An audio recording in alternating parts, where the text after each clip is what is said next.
Your mind feels like a browser with too many tabs open. There is always another email to answer, another problem to solve, another demand pulling your attention in a dozen different directions. This constant noise makes it nearly impossible to figure out what truly matters. But what if a single idea, shaped 2,000 years ago, could quiet that noise and reorganize your entire life?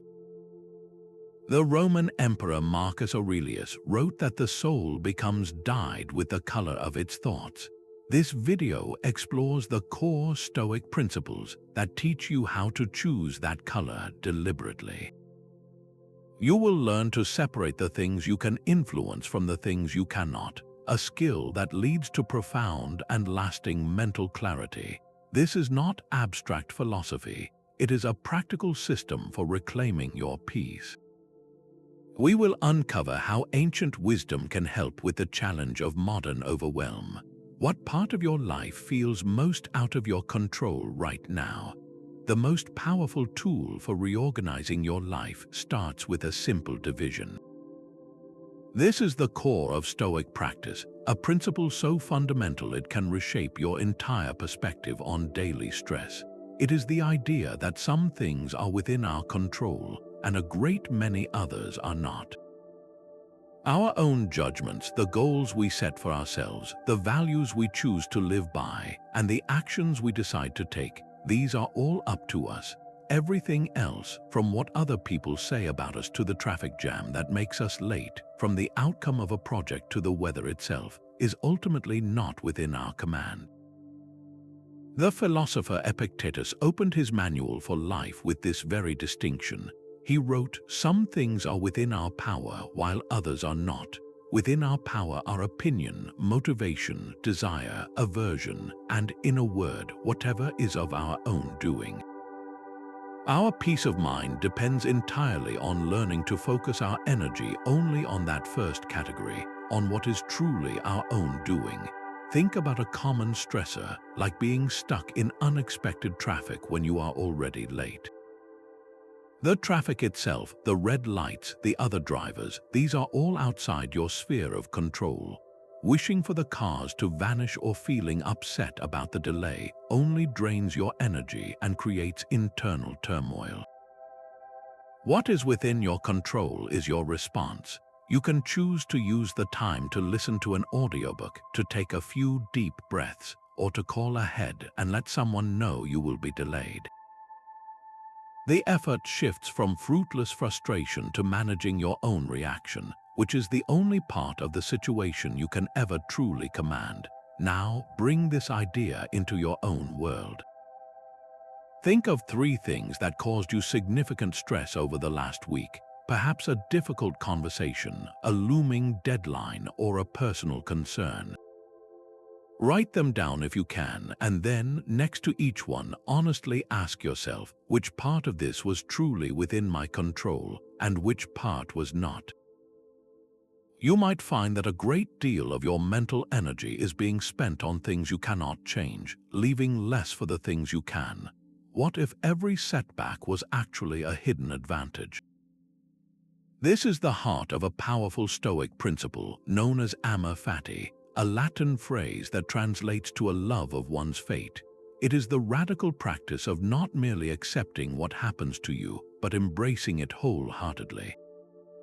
The German philosopher Friedrich Nietzsche later captured this idea perfectly when he wrote that his formula for greatness in a human being is Amor Fati, that one wants nothing to be different, not forward, not backward, not in all eternity. This goes far beyond simple resignation.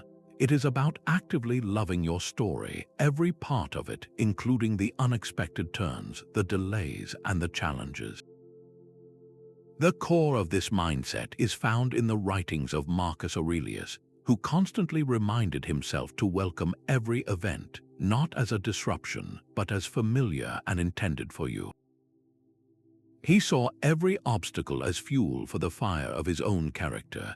Imagine a thinker from ancient times like Seneca, who was asked to spend time on a remote island by a powerful ruler. From the outside, this was a difficult turn of events, a professional and personal trial.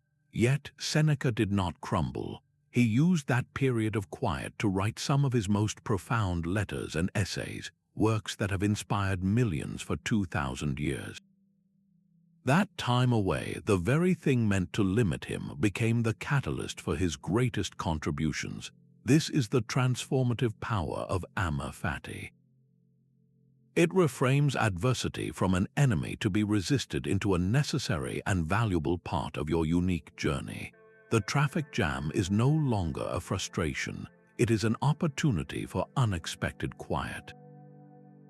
The project that did not go as planned is not a mark of shame, but a vital lesson that redirects your path. The difficult conversation becomes the very thing that strengthens a relationship. So think back on a past difficulty you faced, something that felt like a pure setback at the time. Can you reframe that event now? Identify just one positive outcome or one crucial lesson that emerged from that experience. Perhaps it taught you resilience, or it opened a door you never would have walked through otherwise, or it simply showed you who your real friends were. This act of reframing is not about denying the pain, but about discovering the purpose within it. Imagine looking down on your life from a great height. You see your home, your city, and eventually the whole planet, a tiny speck in an unimaginably vast cosmos. This mental exercise, known as the view from above, is a powerful Stoic technique for dissolving anxiety. It shrinks our ego and reveals the true scale of our daily worries. When you feel overwhelmed by a problem, this perspective reminds you that your concerns are but a fleeting moment in the long story of humanity. Marcus Aurelius regularly practiced this to maintain his composure. He would write in his private journal, reflecting on how many cities and empires have risen and fallen, and how all the drama of human life is soon forgotten in the endless march of time. He saw his own struggles as tiny and transient when held against the backdrop of the universe. Think about the last time you felt stressed over something like a social media post. Perhaps you were worried about how many likes it received or what a certain comment might have meant.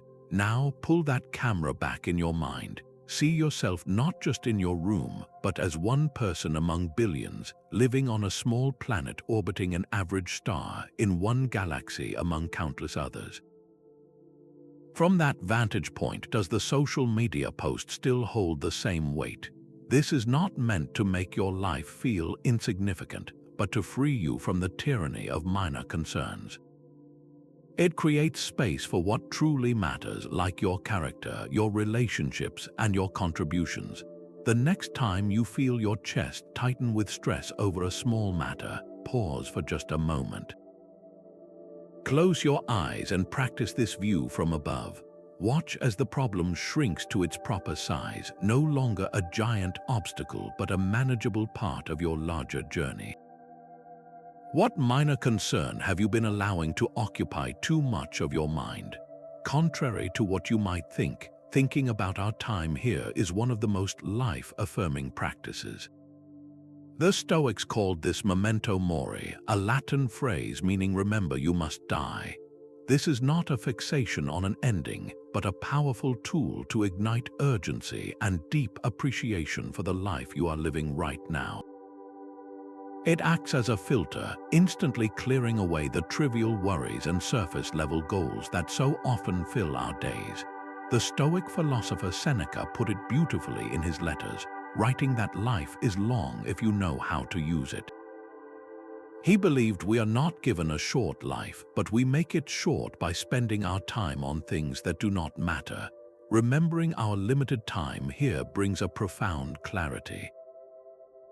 We see this same principle at work in modern life. When someone receives a serious health update, their priorities often shift in an instant.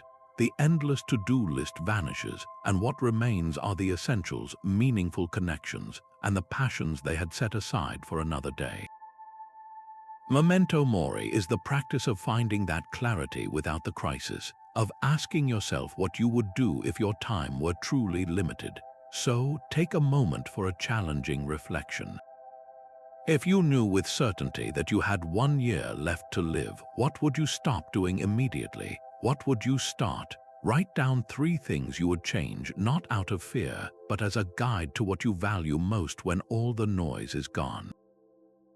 The Stoics had a counterintuitive method for dealing with fear. They invited it in. This practice, known as Premeditatio Malorum, or the Premeditation of Challenges, is not about pessimism, but about proactive mental preparation.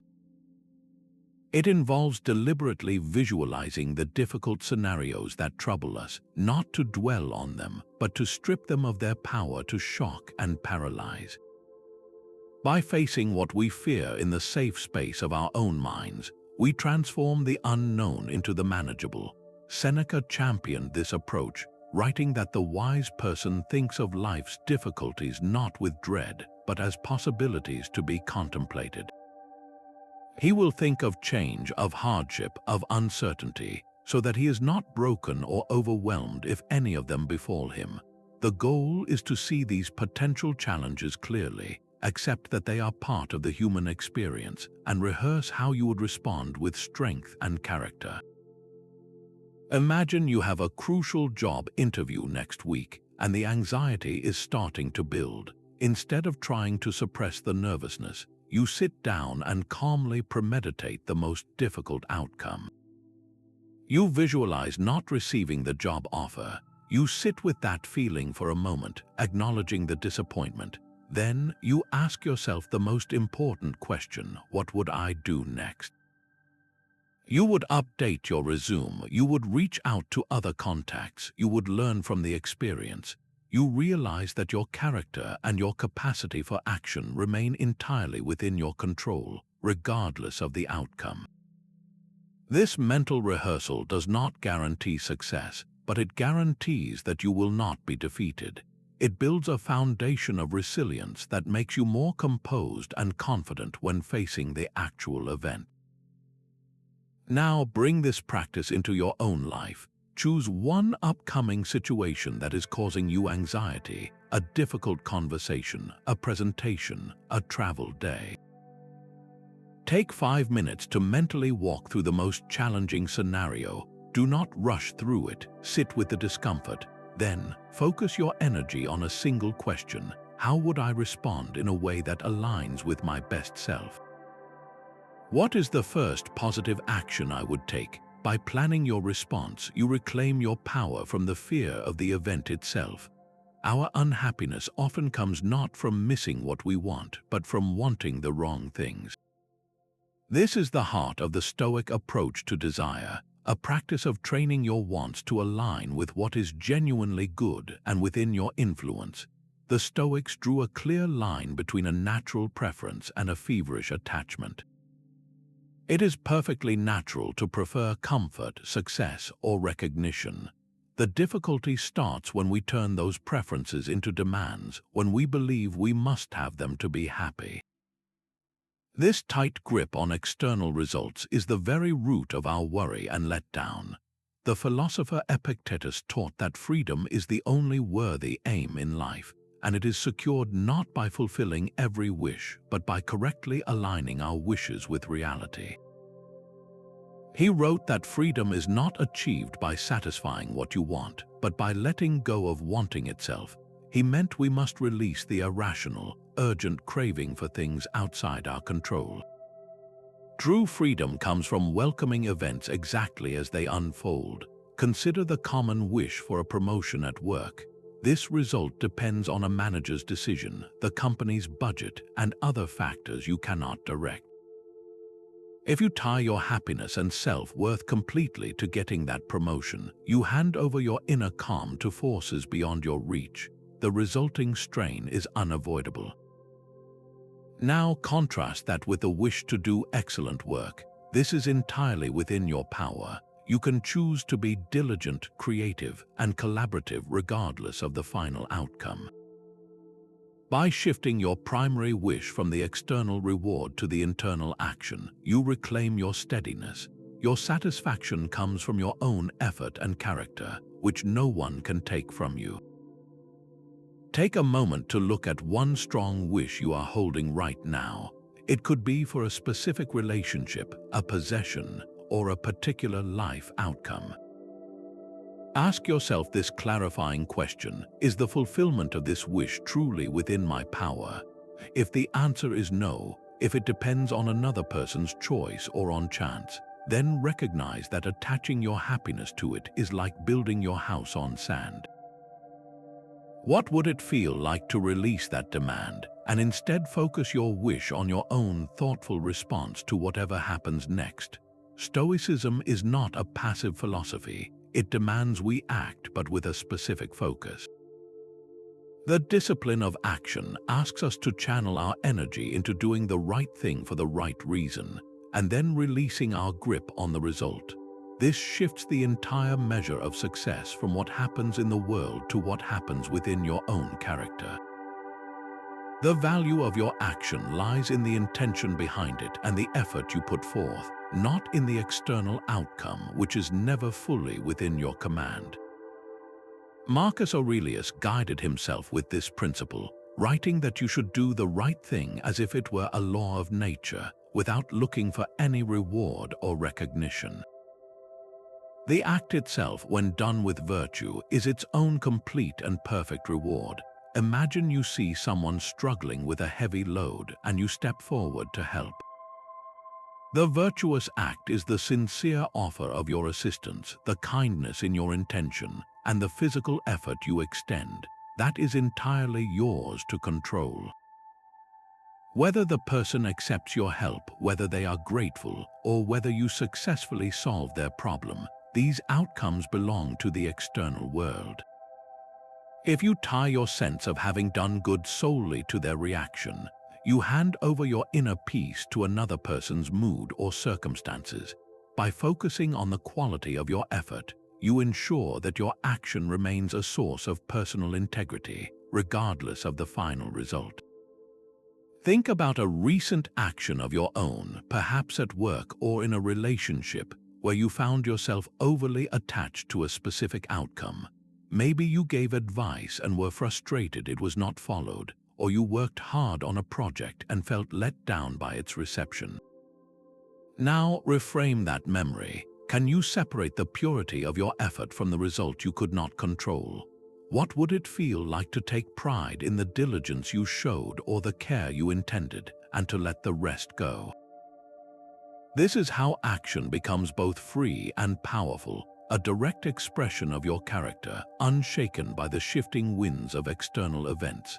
Imagine building an unshakable fortress within your own mind. This is the Stoic ideal of the inner citadel, a core self built through the consistent practice of the principles we have explored. It is a sanctuary of character that remains untouched by the chaos of the outside world, a place where your peace is generated from within, independent of praise or criticism, success or setback. You construct this fortress brick by brick each time you focus on what you can control, embrace a challenge with Amor, Fati, or act with virtue for its own sake. Marcus Aurelius described this retreat beautifully, writing that people look for retreats for themselves in the countryside, by the sea, or in the mountains, but you can grant yourself a retreat at any time by entering your own mind. Nowhere is there a more peaceful and trouble-free retreat than in your own soul. This inner space becomes your source of unshakable calm. Consider how you typically react to criticism, especially when it feels unfair or personal.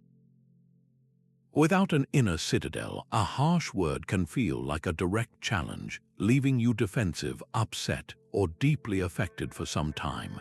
Your entire emotional state can become dependent on someone else's opinion. But from within your fortified self, you can receive that same feedback calmly. You can evaluate it with clarity, asking, is there any truth here I can learn from? If there is, you accept it without your self-worth crumbling. If there is not, you let the empty words pass by without allowing them entry. The event itself, the criticism, remains outside your walls. Your judgment and your response are the only things that matter, and they are safely inside your control. So, let us bring this home. Identify one source of your happiness that currently depends on an external factor. Perhaps it is your mood, which relies on your boss's approval, or your sense of peace, which is tied to your family behaving exactly as you wish. Now, consider this. How could you begin to make that source of contentment internal? What single shift in your focus could generate that same feeling from within your own character and efforts, making you the architect of your own peace, no matter what storms may rage outside? The Stoics saw themselves as citizens of the world, not just their city. This expansive sense of belonging is the heart of sympatheia, the profound understanding that the universe is a single, living community bound together by reason. You are not an isolated individual fighting for your own small corner, but an integral part of a vast and interconnected whole. Your actions, no matter how small, send ripples through this shared organism. Marcus Aurelius captured this beautifully when he wrote that what brings no benefit to the hive brings no benefit to the bee. He saw humanity as a single body, and a difficulty for one part is felt as a disturbance to the entire being. This perspective fundamentally reshapes your sense of duty and dissolves the loneliness that so often accompanies self-centered ambition.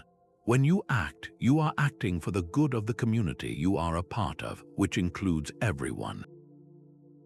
Consider a modern challenge like environmental care. From a narrow, self-interested view, recycling one bottle or choosing to walk instead of drive might seem like a meaningless drop in a vast ocean. But through the lens of sympatheia, that single action is a direct contribution to the health of the planetary body to which you belong. You are tending to your shared home, acting as a responsible citizen of the world. The same principle applies to teamwork in any setting. The success of the group is your own success because you are a part of that group. A challenge for a colleague is not their isolated problem.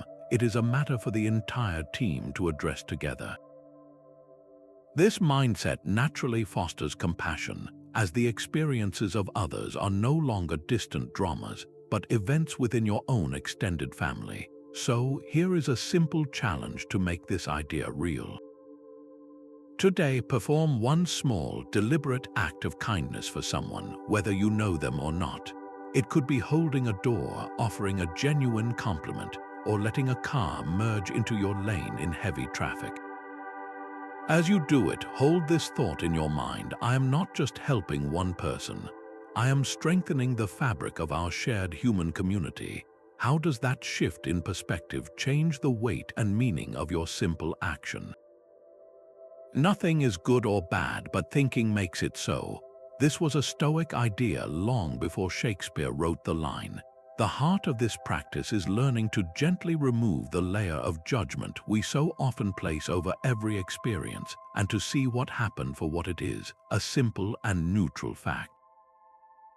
The Stoic teacher Epictetus taught that people are troubled not by the things that happen to them, but by their views about those things. The event itself is indifferent. It is our interpretation that gives it the feeling of difficulty or ease. A sudden rainstorm that changes a long-awaited picnic is not, in itself, a negative event. It is simply water falling from the sky. The sense of letdown you feel does not come from the rain, but from the story you tell yourself about it, the story of altered plans and a day that turned out differently than expected. If you can see the rain as merely rain, you open the door to other possibilities, like an unplanned indoor gathering, the quiet comfort of reading by a window, or the nourishment the land receives from the water. The power lies in distinguishing the pure event from the narrative you build around it. Think of a recent event you labeled as difficult. Perhaps a work project was unexpectedly paused, or a friend needed to reschedule a visit. Now try to describe that event using only simple, factual, and neutral language.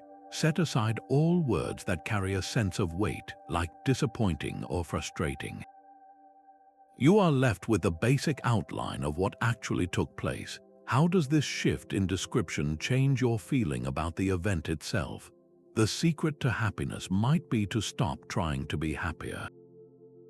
Modern culture constantly tells us that fulfillment is just one more purchase, one more achievement, or one more life change away. This endless pursuit is what psychologists call the hedonic treadmill, where we run faster and faster only to find ourselves in the exact same place, emotionally speaking. Stoicism offers a radical alternative, a deep and lasting contentment found not in acquiring more, but in fully appreciating what is already yours. The Roman philosopher Seneca captured this perfectly when he wrote that true wealth is wanting little. He was not advocating for poverty, but for a shift in perspective where your desires are aligned with your present reality, creating a state of sufficiency that no external circumstance can take from you.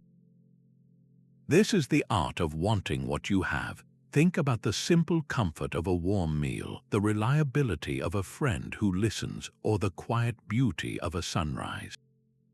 These are not small things to be overlooked on your way to something bigger. They are the very substance of a good life. The practice of gratitude is the practical tool that makes this Stoic wisdom real.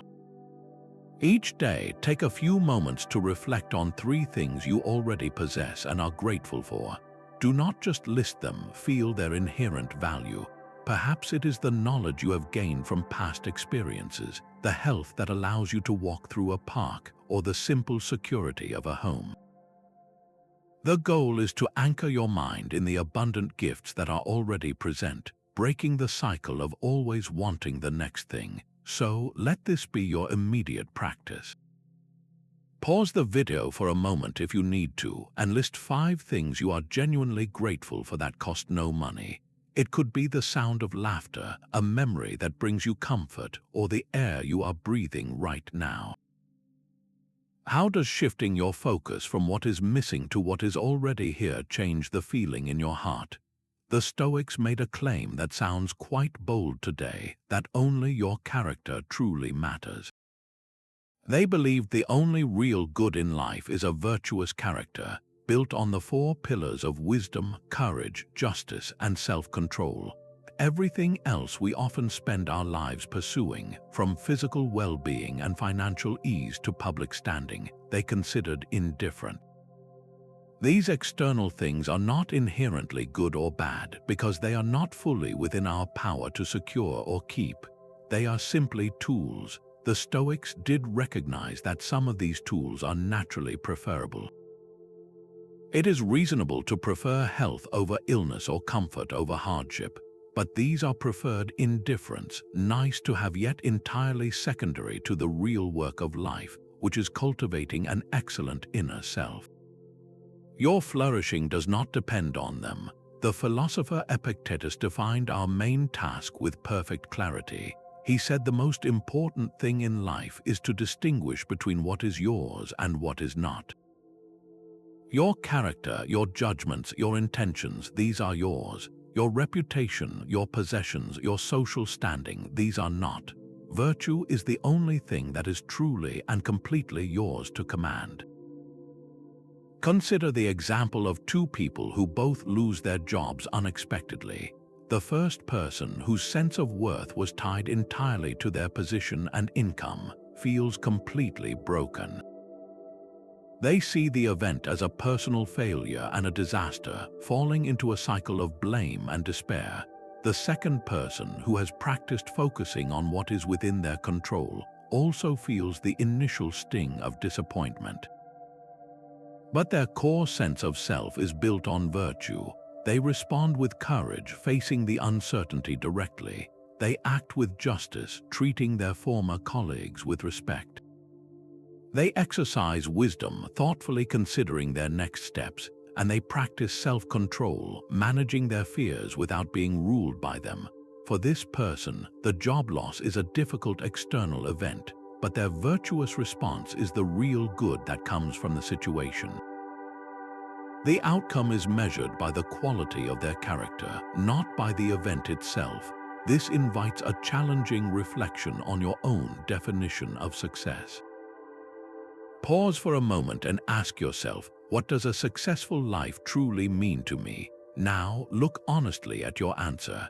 How much of that vision depends on external markers, on things you cannot ultimately control, like a certain level of income, the approval of others, or reaching a particular position? And how much of it is built on the foundation of your own character, on being a person of wisdom, courage, and integrity regardless of your circumstances? Realigning your definition of success with virtue does not mean abandoning your goals. It means pursuing them with the understanding that the real win is always who you become in the process. What if you occasionally chose to be uncomfortable on purpose? This is the Stoic practice of voluntary discomfort, a deliberate and temporary step into lack to prove a vital point to yourself. It is not about seeking pain, but about training your resilience. By willingly experiencing small challenges, you build the inner muscle needed to face larger, unexpected ones with calm strength. The goal is to reduce the fear of hardship by showing yourself that you can, in fact, endure it. Seneca actively engaged in this. He would periodically practice living on simple food and wearing plain clothing for a few days at a time. He wrote that he did this to reassure himself that such a state is not to be feared, should it ever be forced upon him. This was his way of proving that a happy life does not depend on external comforts, but on the strength of his own mind. Think of it like a fire drill. You do not practice the drill because you want the building to burn down. You practice so that if a real emergency ever occurs, your response will be calm, practiced, and effective. Voluntary discomfort is a fire drill for your character. Modern life offers countless small ways to integrate this training. You could choose to take a cold shower for the first minute of your morning routine, not to punish yourself, but to feel the initial shock and then watch as your body and mind adapt. You could skip a single meal, not for dietary reasons, but to experience a brief hunger and recognize that it passes without harm.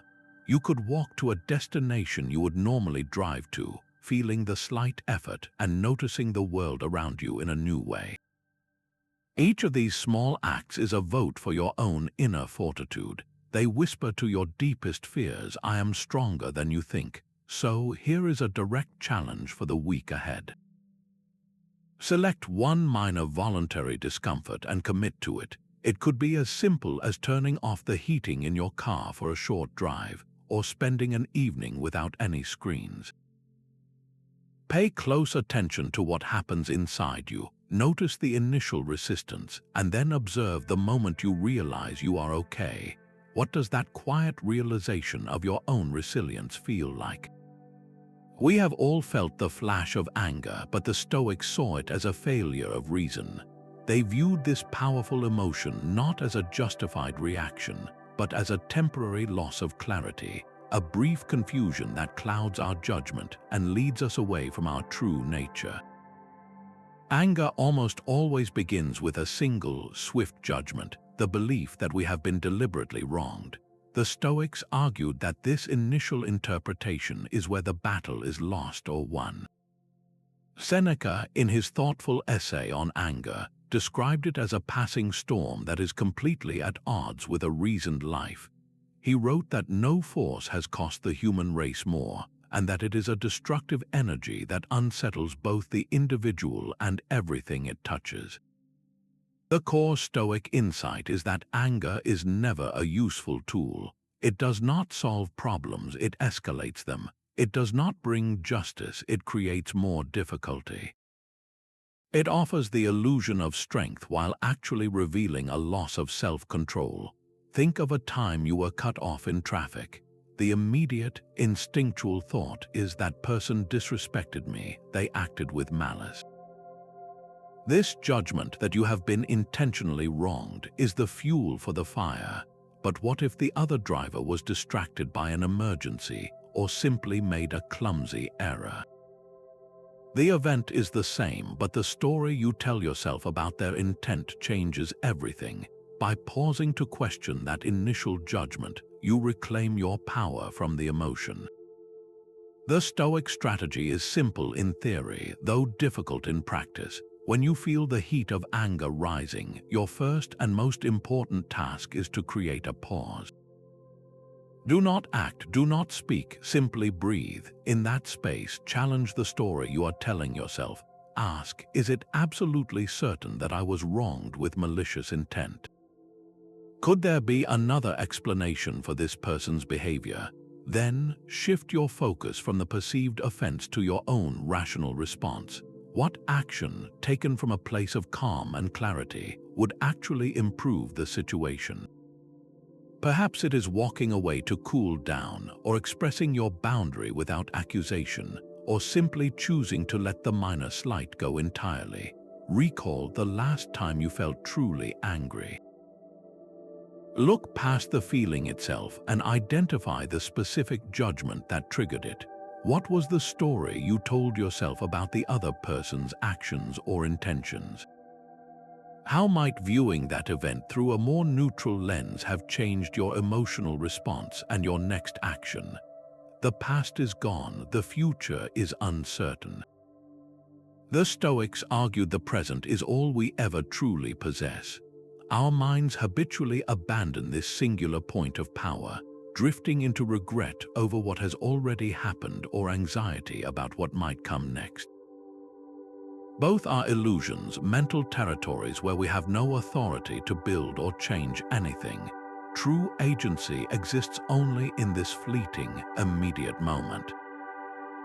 Marcus Aurelius directed his focus here, writing that you should concentrate every minute like a Roman on doing the difficult task at hand with precise and genuine judgment, with dignity and sympathy and freedom and justice. He understood that a life well lived is not a single grand performance, but a series of small, present-moment actions performed with care. Consider a musician learning a complex piece. They cannot fast forward to the night of the concert and simply download the skill. Progress happens only in the now, in the deliberate repetition of a single measure, the correction of one misplaced finger, the focused listening to the tone of a single note. Worrying about whether the audience will applaud or fearing the memory of a past mistake during practice only fractures their attention and weakens their performance. The music, like life, is made one note at a time. To train this muscle of presence, try a simple exercise right where you are. For just the next minute, let everything else fall away. Close your eyes if you feel comfortable and bring your full attention to your breathing. Do not try to change it, just notice the physical sensation of the air moving in and out of your body. Feel your chest rise and fall. When your mind inevitably wanders to a thought about your day or a sound you hear, gently and without judgment, guide it back to the next breath. This is not about achieving a blank mind, but about practicing the act of returning again and again to the only reality you can ever directly influence. For that 1 minute, you are exercising your sovereignty over the one place your power actually resides. The unexamined life is not worth living, and the Stoics took this to heart with a nightly ritual. This was their essential tool for growth, a quiet practice of looking back on the day with honest and gentle eyes. Each night before sleep, they would pause to review their thoughts and actions, not to punish themselves for missteps, but to learn from them and strengthen their character for the days to come. This daily self-examination was a two-part discipline, beginning in the morning with a clear intention for the day ahead, and concluding in the evening with a thoughtful review of how they had lived. Seneca wrote extensively about this in his letters, describing how he would question himself each night. He would ask, what habit have you improved today? What challenge have you faced? In what way are you wiser? His goal was not to find perfection, but to find progress. He saw this quiet reflection as the whetstone that sharpens the mind, keeping it ready for life's challenges. The practice itself is beautifully simple. Find a few quiet minutes at the end of your day. Ask yourself 3 straightforward questions. First, what did I do well today? Look for moments where you acted with patience, courage, or kindness, even in small ways. Acknowledge the effort you made to focus on what was within your control. Second, where did I let external things disturb my peace? Did a comment from a colleague unsettle you, or did a change of plans trigger frustration? Identify the exact moment your judgment was clouded by something outside your command. And third, based on this understanding, how can I do better tomorrow? This is not about crafting a lengthy plan, but about setting a single, small intention. Perhaps it is to pause before responding in a difficult conversation, or to remember the bigger picture when a minor worry arises. This nightly review transforms random experiences into deliberate lessons. The event itself, the difficult meeting or the unexpected delay, is neutral. Your reflection on it is what gives it meaning and power to shape your future self. Try this evening review for just 3 days. You do not need to write pages, just a few honest notes to yourself. Pay close attention to any shift in your daily awareness. Do you find yourself pausing more often in the middle of a busy day, simply because you know you will be reflecting on it later? Research suggests we spend nearly a third of our waking hours lost in anxious thought, yet the vast majority of the situations we fret over never actually come to pass. We are exhausting our most precious resource, our mental energy, on a gallery of ghosts and phantoms. Stoicism offers a piercing clarity on this habit, revealing worry for what it truly is, a futile investment in hypothetical futures that lie almost entirely outside our command. This circles directly back to the core principle of control. When you find yourself worrying, you are almost always focused on an outcome you cannot guarantee. The ancient Stoic thinker Seneca put his finger on this universal human tendency with stunning accuracy. He wrote that we are often more frightened than hurt, and we suffer more in imagination than in reality. The presentation you dread, the difficult conversation you rehearse with unease, the potential illness you fear, these imagined events create a very real and present anguish long before anything has happened, if it ever does. The worry itself becomes the primary source of suffering. Take the common experience of worrying about an upcoming presentation. Your heart races as you picture yourself stumbling over words, or imagine the audience looking bored or critical. This mental rehearsal of disaster is a tremendous drain on your energy and focus. Now apply the Stoic filter. The final reaction of your colleagues, the specific questions they might ask, even the smooth functioning of the technology, these are all outside your direct control. Your worry over them is a form of misplaced effort. What is firmly within your control is your preparation. You can research your topic thoroughly, practice your delivery, and create clear supporting materials. This is the productive channel for your energy. The act of worrying about the outcome is useless, while the act of preparing for it is empowering. One depletes you, the other builds your capability and confidence. So let's make this personal. Grab a piece of paper or open a note on your phone. Write down the top 3 worries occupying your mind right now. Be honest. Next to each one, draw a simple line down the middle. On one side, write what parts of this worry are within your control. On the other, list everything that is not. For the column of things outside your command, your task is to consciously and deliberately release your mental grip on them. Acknowledge they exist, but choose not to rent them space in your mind any longer. Can you feel the lightness that comes from letting that weight go and redirecting all your attention to the single column of things you can actually influence?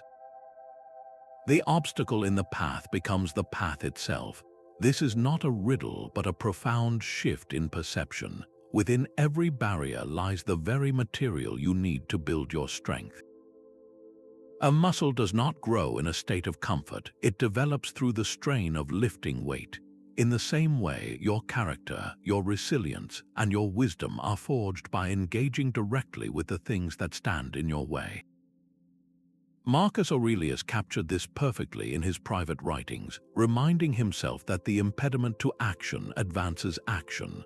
What stands in the way becomes the way. He understood that a challenge is not a stop sign, but a redirection onto the very route you were meant to travel. The difficulty itself contains the instructions for your next step forward. Consider the story of Nelson Mandela. His long period of confinement was an obstacle of unimaginable scale, a situation meant to silence and break his spirit. Yet inside those walls, he did not see a dead end. He reframed that immense challenge as a training ground. It became a place to cultivate immense patience, to deepen his strategic thinking, and to strengthen his resolve. The very obstacle meant to disrupt his purpose instead became the crucible that refined it, shaping him into the leader his nation needed. This is the practical power of seeing the way in the obstacle. Your own current challenge, whether it is a difficult project at work, a financial strain, or a personal conflict, is not a random piece of bad luck. It is a specific training ground designed to develop a virtue you currently need. That difficult project is a gym for your perseverance. The financial strain is a classroom for your resourcefulness. The personal conflict is a workshop for your empathy and communication. So, bring this home. Identify one current obstacle that feels heavy in your life right now. Now, ask yourself this transformative question. If this challenge were deliberately designed as a training program, which specific inner quality is it here to strengthen in me? Is it patience, courage, creativity, or perhaps humility? By naming the virtue, you stop fighting the obstacle and start working with it. You begin to walk the path that was always there, hidden within the barrier itself. For the Stoics, living according to nature did not mean moving to the woods. It meant fulfilling our unique human purpose. We are the only creatures gifted with a highly developed capacity for reason, and we are inherently social, designed for cooperation and community. To live against our nature is to let irrational emotions like unchecked anger or envy take the driver's seat, or to act only for our own narrow benefit, cutting ourselves off from the human family. This ideal is deeply connected to their understanding of the universe itself, which they called the Logos.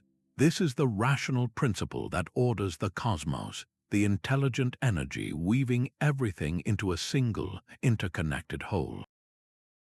We participate in this grand design every time we choose to use our own reason. Our rational mind is our personal share of the universe's own mind. Making a decision, then, becomes an act of alignment with nature itself. Imagine you are deciding whether to speak critically about a colleague.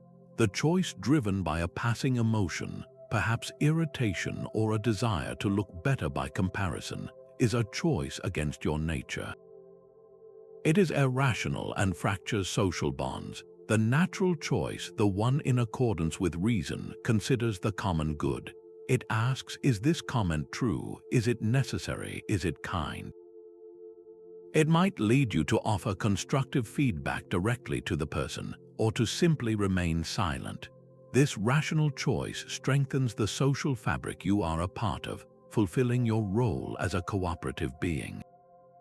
Think about one decision you made today, no matter how small. It could have been what you chose to eat for lunch, or how you responded to a frustrating email. Look at that decision with gentle curiosity. Did it flow from a calm place of reason, considering your long-term well-being and your responsibilities to others?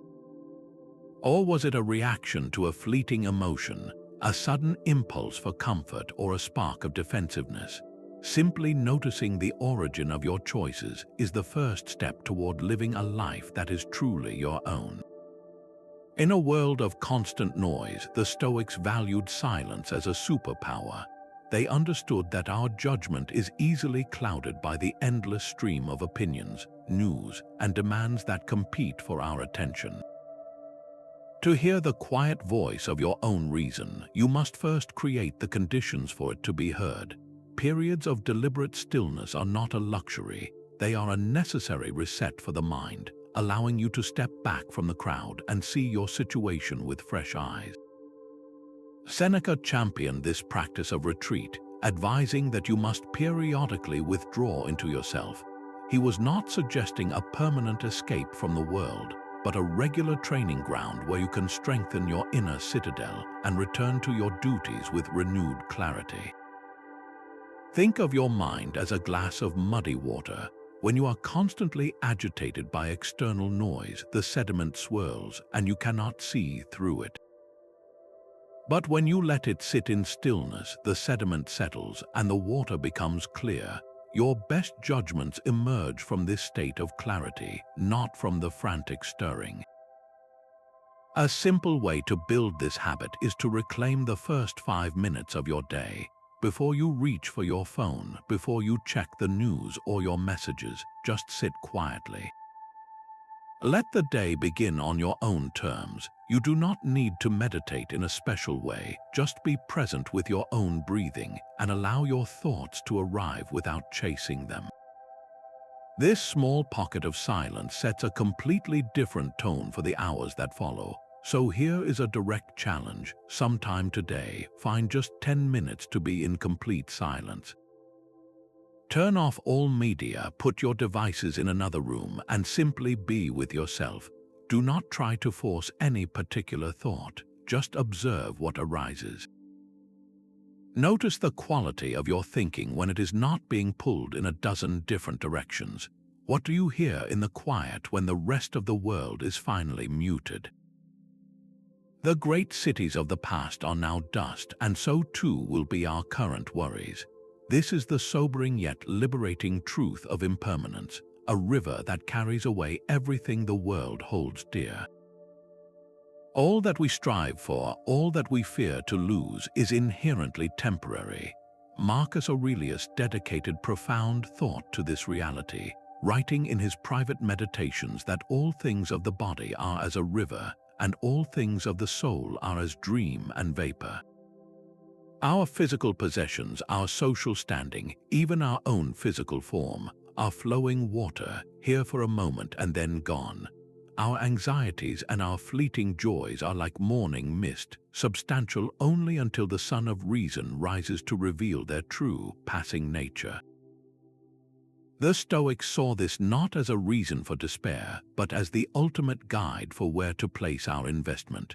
Why build your house on the shifting sands of external rewards when you can build it on the bedrock of your own character? Think of a child building an elaborate sandcastle on the shore. They pour their focus and creativity into it, decorating the walls with shells. For a time, it stands as a monument to their effort. But the tide is inevitable. The waves approach and the castle, no matter how beautiful, is gently dissolved back into the sea from which it came. Clinging to that sandcastle, begging the ocean to stop, would only bring the child pain. The real value was never in the permanence of the castle, but in the joy of the building itself, the focus of the mind, and the skill of the hands. That creative act is the virtue, and it remains with the child long after the sand has smoothed over. Your life is much the same. The job title, the car, the compliments from others, these are your sandcastles. Appreciate them, build them well, but do not confuse them with the foundation of who you are. That foundation is your integrity, your kindness, your courage. These virtues are not washed away by time. To make this real, find a quiet moment today. Look at an object you highly value, something you might feel attached to. Hold it and consciously reflect on its temporary nature. Acknowledge that it will not last forever, that it is on loan to you for a brief time. Then shift your focus inward. Recall one virtuous action you performed recently, a moment you chose patience over frustration or honesty over convenience. Feel the difference in substance between the object you hold and the character you built in that moment, which one carries a weight that time cannot truly erase. The ultimate goal of many of these practices is a state of unshakable calm called equanimity. This is not the absence of feeling, but the mastery of your reaction, allowing you to meet every event, whether pleasant or challenging, with a steady and composed mind. It is the quiet strength that lets you feel the full force of an emotion without being swept away by its current. The Stoics pointed to the ideal of the sage as the embodiment of this state, a person who remains tranquil in the midst of chaos.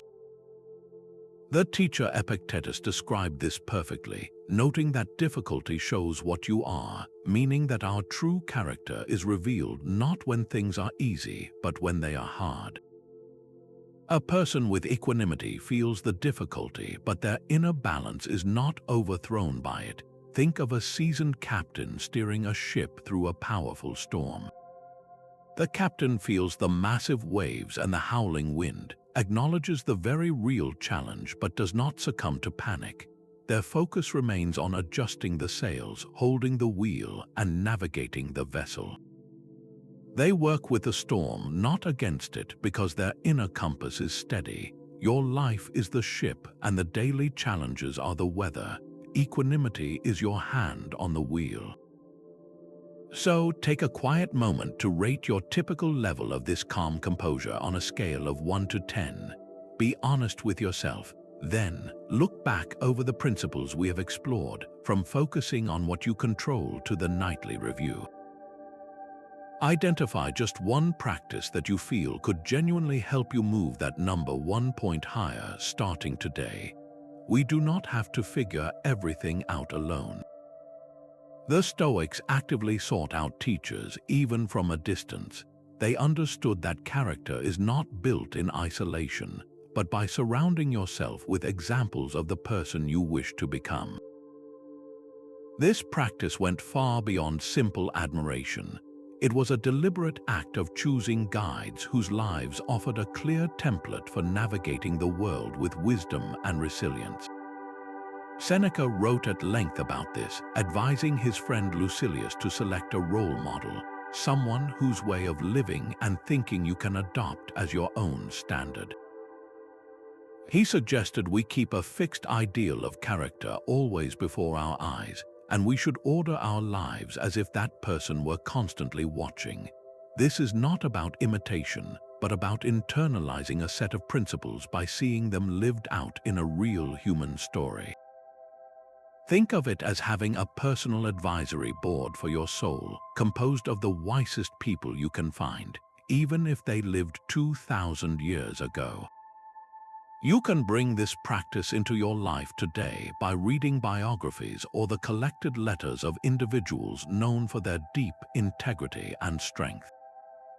When you read about how Abraham Lincoln handled immense pressure with humility, or how Marie Curie pursued knowledge with relentless dedication, you are not just learning history.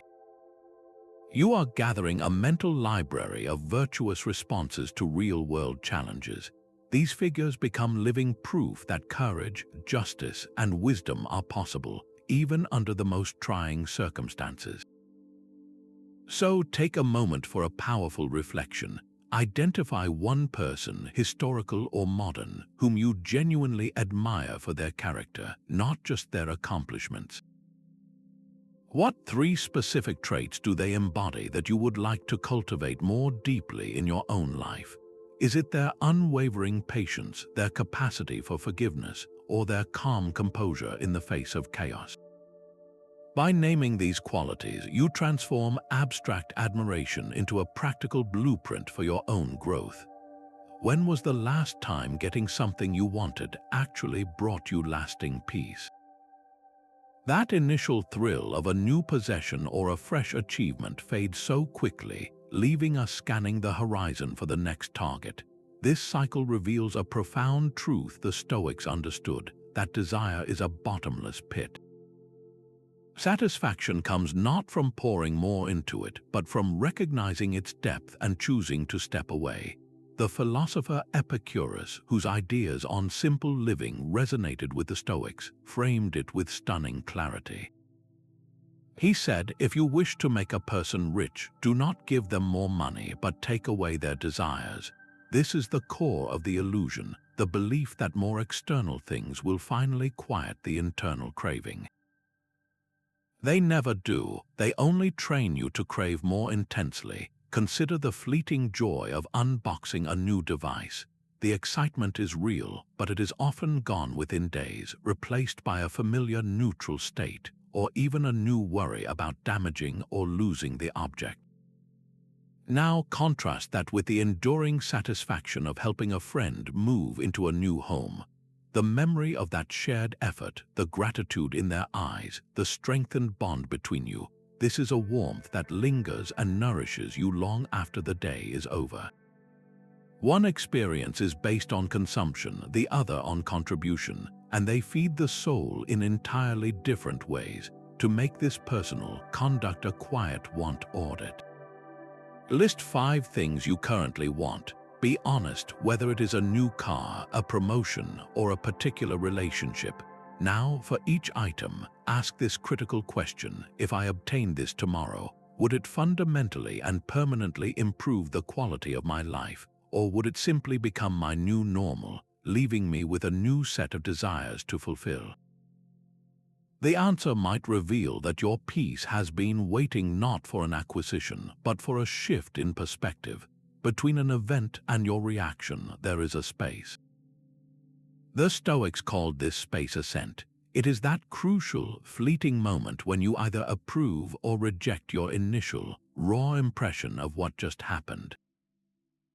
This is where your true freedom lies, not in controlling the world around you, but in guiding your inner response. Epictetus, the former slave who became a legendary teacher, placed this idea at the very center of his philosophy.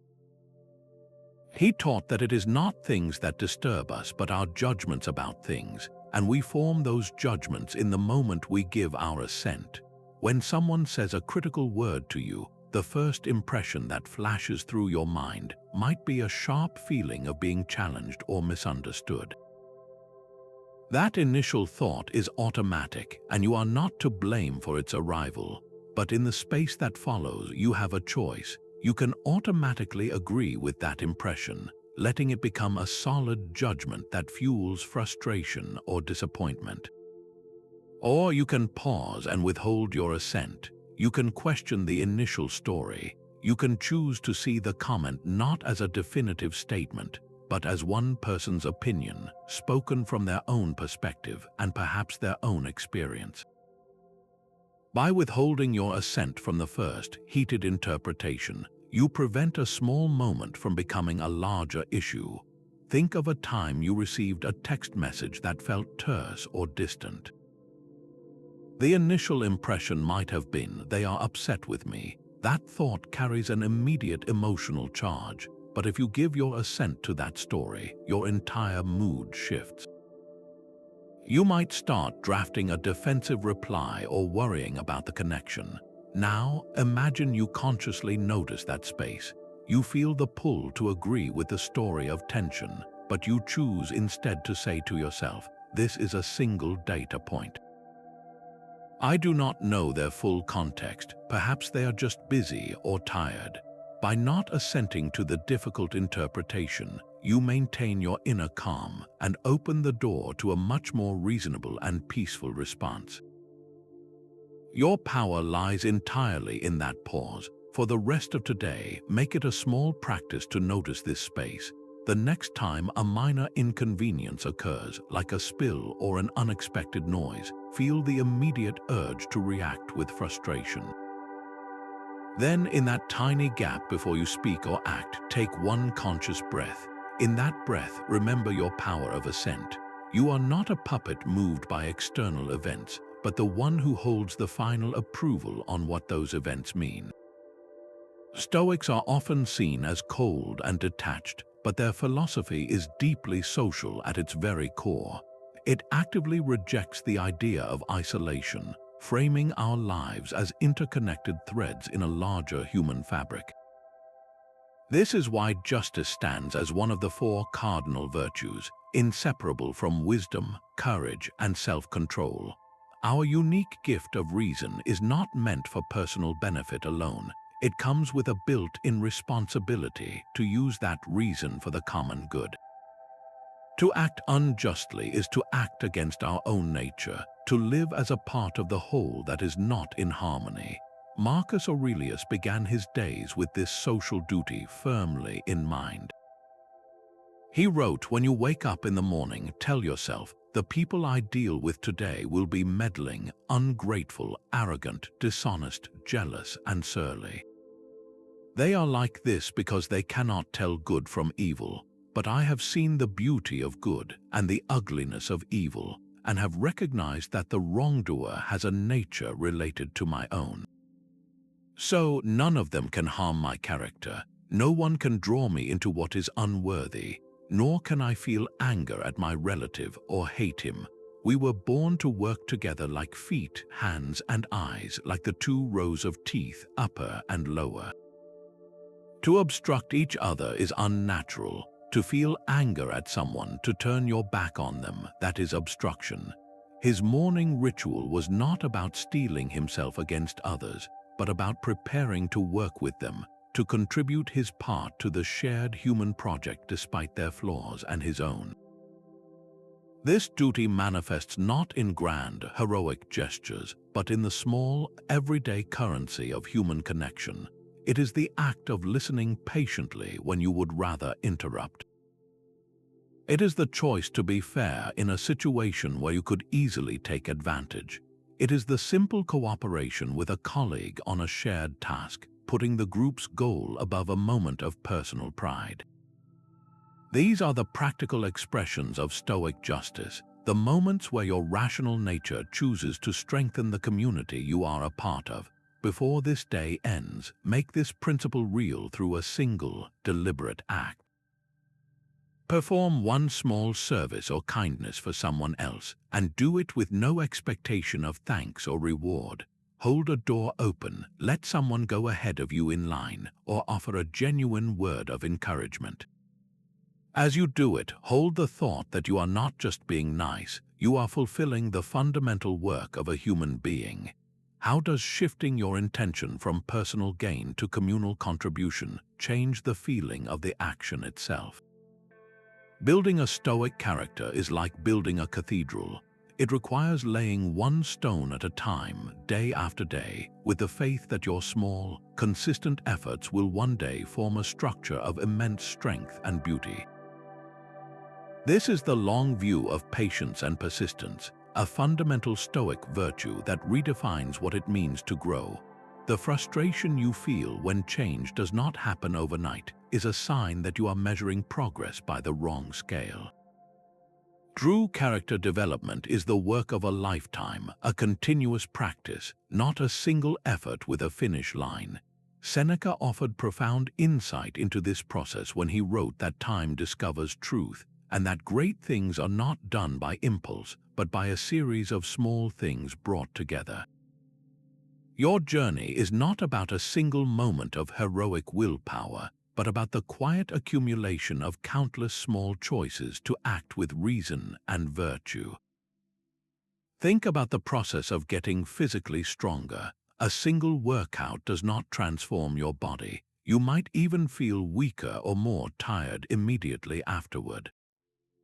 The real change happens invisibly in the rest and recovery that follows, and it only becomes visible after weeks and months of showing up, of doing the work again and again, especially on the days you do not feel like it.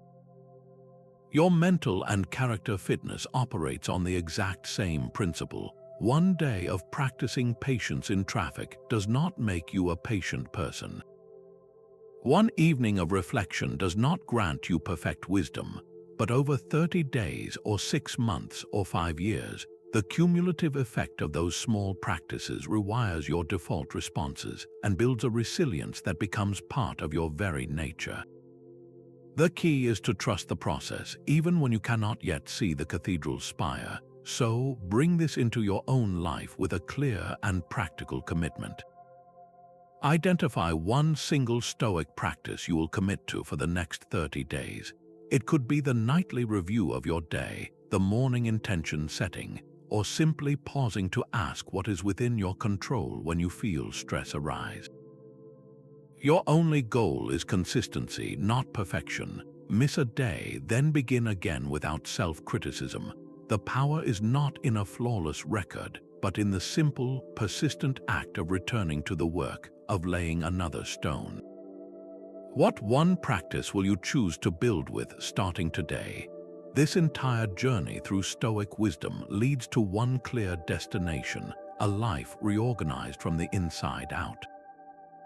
The lasting effect on your priorities comes from fully internalizing the fundamental division between what is within your power and what is not, and from aligning your deepest desires with the quiet strength of virtue.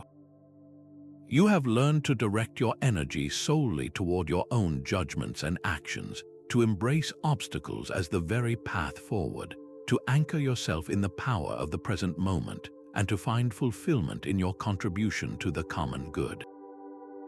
These are not separate tricks, but interconnected threads in a single, resilient way of living. The philosopher Epictetus offered a final, empowering summary of this entire system when he wrote that happiness and freedom begin with a clear understanding of one principle: some things are within our power and some are not. Within our power are our own thoughts and actions, and if you focus only on what is truly yours to command, no one can ever force you to act against your will, and no one can cause you distress because you will not feel distressed. You will have found a peace that the world cannot take away. As we conclude, take a moment for one last reflection. Of all the principles we explored, which single idea resonated most deeply within you? Was it the mental shift of Amor, Fati, the clarity of Memento, Mori, or the steady power of focusing on your own sphere of control? More importantly, how will you deliberately implement that one principle starting tomorrow? Choose one small, concrete action to make it real. If this path of practical wisdom has been valuable for you, consider subscribing for more guides to living with clarity and purpose. And we would be honored to hear your insights in the comments below, to learn which principle spoke to you and how you plan to bring it into your days, building a community that grows stronger together.